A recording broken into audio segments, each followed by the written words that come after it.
friends, this is me, LTD, talking to you with my voice on this occasion to celebrate 15 squared plus subscribers. Had a whole bunch of people join the channel in recent days and it's very exciting, so thank you very much. Tell your friends, tell your enemies, tell the lady down the street who is also interested in mice to come and join the channel. So to celebrate 15 squared plus subscribers, we're having our frequently moused questions, which is different to last time. Last time it was mouse-quently frequent. I don't know. It was different last time. Anyway, this sounds better. I don't know why I said it the other way last time. This time it's frequently moused questions. And we may not do this again until we get to 20 squared.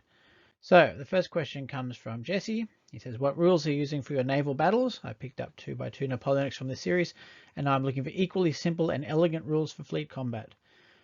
Jesse, here's my secret. I do everything as simply as possible. And in case of any confusion, that means if the rules are longer than an A4 piece of paper, there's something wrong with them. Both sides, of course. Americans, I don't know if you know what an A4 piece of paper is, but it's slightly smaller than whatever it is you use, foolscap or something. The rest of the world's on A4. Get with the program, America. Anyway, so for my naval battles, I use very simple rules that are the Battle of Trafalgar rules that you can find at juniorgeneral.org. which is a great website for simple rules. They have paper miniatures. They've got a whole bunch of great stuff. And the rules that they have there for the Battle of Trafalgar, I just modified them slightly to make my naval battles kind of work. And they sort of do. Again, I don't think it would be interesting to play with another human, but solo play, they're fabulous. All right, Zachariah asks, what challenges have you had handling this with a large international group versus keeping it to a close-knit group, or even solo and having the AI be random dice rolls? So first off, solo and having the AI be random dice rolls would still rely on me thinking of things that people might do. And even then, my imagination is going to hit a brick wall eventually. I could come up with 50 things that the enemy could do and then roll a dice and go, I'm disappointed in that, let's do the other. The value of having a group do it for, like doing this with a group of players, is that players, one, are dumb, and two, are brilliant. And those two things need to be held in tension. If it was just me coming up with a chart, I would think of here are the 6 most logical things that the opponent will do and roll a d6. Whereas if you involve actual human beings into it, sometimes they will do really stupid things and just be bloody headed about things. They'll just make a really bad choice and go, no, this is what I'm going to do. And as much as the GM try to talk them out of really stupid things, no, sometimes they insist on doing really stupid things. And that makes for an interesting story, because characters and stories need to do interesting and strange things. So that's part of the fun of it. Also, they have the ability to be brilliant, that they can be thinking of things or know things that I don't know, or have coordinated 7 steps down the road with the next player down the street to organize something completely weird. And it takes me by surprise. So that's the great value of having it not just be me playing it solo. And also the players, so then that's one reason. The second reason is that having a group of players inspires me to keep going, encourages me, because I don't want to let my players down. And when things do fall off the tracks occasionally, it's good to have a group of people from all over the world who send me messages occasionally going, hey, what's going on? How are things? So that's good. It's been good. As to having an international group, yes, that's fun. The fun part about that is that I can get up early in the morning in Australia and have conversations with people in America or in Europe. So my general approach to this game is I actually get up at 4 in the morning. I've got a large family, I've got kids, the whole thing, but they get up at 5. So between 4 and 5, I get an hour to myself to do game things, to respond to messages, to update stuff, to write rules, to dream about things, to work on videos. And then 5 o'clock, the kids start getting up, we have breakfast, we go to school, we do whatever. So 4 o'clock in the morning is a great time for me to interact with Europeans, because for them it's sort of later in the evening, and Americans it's sort of late in the afternoon or the middle of the day. And the value of that is that the players can talk amongst themselves and come up with a plan, and then I find it ready to go in the morning. I just need to process it or respond or ask a question. I haven't had any real challenges with keeping international stuff because we're all crazy people who are role-playing as a bunch of mice fighting a war. So anyone who's taking this game too seriously is missing the point entirely. So it's been good in that way. Yeah.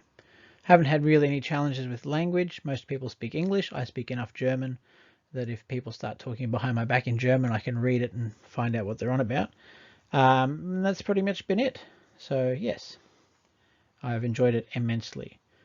And next time I go on a world trip, I imagine I will be able to sleep on all your couches. So get used to that idea. Put that in the back of your head. At random time, an Australian will knock on your door and go, "Hey, I'm that guy from the mouse game. Let me sleep on your couch." All right. Total Burnout has got a couple of questions. He says he's checked my previous questions, so it's not listening again. So what was the first game where you became an umpire? And that's a good question, and I don't know. I can remember as a kid playing with my Lego men, and I came up with a set of rules for my Lego men and a battle rules because I had all the knights and those sort of. I had the castle Lego, and I came up with a set of rules, and I was teaching a friend of mine how do we play this game. And he said, "Why don't we just play Warhammer?" And I said, "What's Warhammer?" So that's how I got involved in the Warhammer stuff, which was my cult for a little while. Only fantasy, never got into 40k, for which I thank God daily. So even from the very beginning, I was running games and planning things, even before I knew these things existed elsewhere. Yep, and I've always been that guy in my group of friends who says, "Hey, let's play a game. Let's do this. Let's do that. And I've invented the games as I've gone along. And I probably was 7 or 8 when I first did that. And then the next question is, how long have I played the Cornet? So in the original early series, there's the Cornet solo in the introduction. How long have I played the Cornet? Probably since before I started playing games. So I grew up in the Salvation Army. For those who don't know, the Salvation Army is a Christian denomination. It's my family church going back several generations. And the Salvation Army is big into music and brass bands in particular. And so from about the age of 5 or 6, I started to learn how to play a brass instrument. And now I can play anything with valves, not counting French horns. I can play any standard brass band instrument as long as in treble clef. So, and trombones, not so much. So yes, when I needed to play that, my daughter happened to have a trumpet, not a trumpet, a cornet, from playing in a band, and I hadn't played one in about 5 or 10 years, and I pulled it out from under the desk and thought, oh well, I'll go out to the shed and play this through, and yeah, it worked. And yes, that's those things like riding a bike, you never forget how. And the next question is, can we see the bottle rocket even if there are questions? So I did threaten that if there were no questions, I would just set off a bottle rocket. So I've prepared my version of a bottle rocket. So here's a bottle, and I've written 15 squared and a mouse on it. And we can have a short little video that'll talk about how to do this. So you put a bit of water in a bottle, and you pump it up, and make sure that the end sticks on the thing. Let's see if the video works. Yes. So there's my hands, my manly, impressive hands. Yes, and I'm laying it down, and I'll start pumping it up, and you'll see that this is what passes for a bottle rocket in my experience. There you go. Hey, we have liftoff. Very exciting. And from a different angle, there's my daughter and my dog. And my stool is behind that fence and under that tree. It's winter in Australia. Oh, there we go. Woo! And it's probably gone about 8, 9, 10 meters. So that's very exciting. Well, thank you very much. That's my bottle rockets. Those are my frequently moused questions. Thank you for being a subscriber. If you're not a subscriber, join up, join in, get involved. There's always room to play. We always need new people coming in because other people fall off and real life happens and people get distracted and have enough of mice after a while, which is hard to believe, but that's life.